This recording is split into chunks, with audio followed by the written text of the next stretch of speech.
Hello, my name is Jacob Lavender, and this is the 2D portion of my application to the SMU Guildhall. I created a game in Construct 2 instead of using graph paper.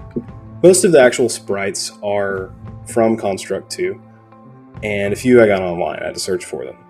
The main character is Olimar from Pikmin, and the enemies are some sort of four-legged spiders. Don't want to touch them though. Start off the game with 60 health, as per their requirements, and right here, these are the health. It's 5 each time, and then this is a double health at the bottom. Hopefully, it will show people to do a ground slam there or mess around with it and see that maybe something is unique about that particular spot. You can see that over on the side, you got a double health as well. There are a few alternate paths of secrets, different ways to do things in this one, but I'm just going to go through it in a quick manner.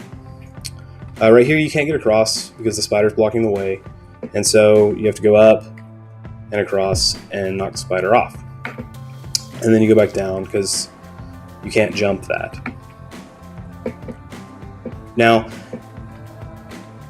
the way that the flowers had to work, I tried a lot of different methods, and that's one of the things I really enjoyed about making this, was there's no real correct way to make something happen. There are a lot of different ways you can do it, but you have to get it the exact way that it will work. So I had to actually make them to where it would only work while I was colliding with it, rather than on collision with the flower to make it turn. And it would only happen once while I was touching it, once while true. And we're going to see right there, I got hit, bounced me back, flashed my character sprite for a moment, and this is one of the jumping puzzles. When I jump on the spider, it obviously bounces me.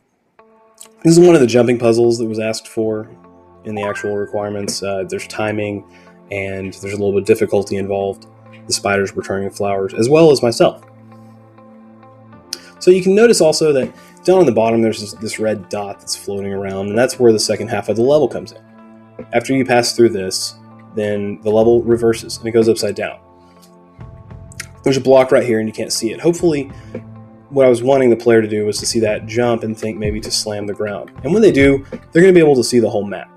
Now, I had a couple of collision errors with the spiders themselves and making them work.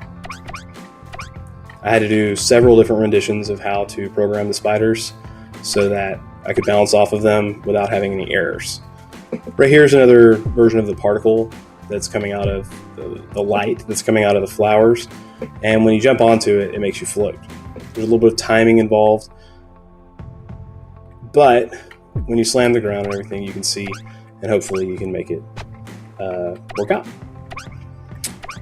Right here is another jumping puzzle, which involves timing and the bouncing on spiders, which you cannot see. But you know where they are, because you can see their eye. And then over here to the side, you'll see that those power-ups are the same way that they were in the very beginning when you had to slam the ground. So there's a bunch of little tiny spiders here. Hopefully, the player will read into that and understand that you need to slam the ground here. And when you do, it knocks all the spiders off. That's the end of the level that I created.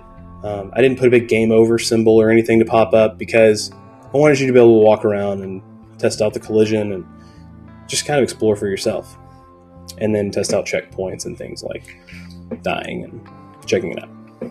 So I hope you enjoyed it. This is Jacob Lavender, and this is my application to the SMU Guildhall. Thank you.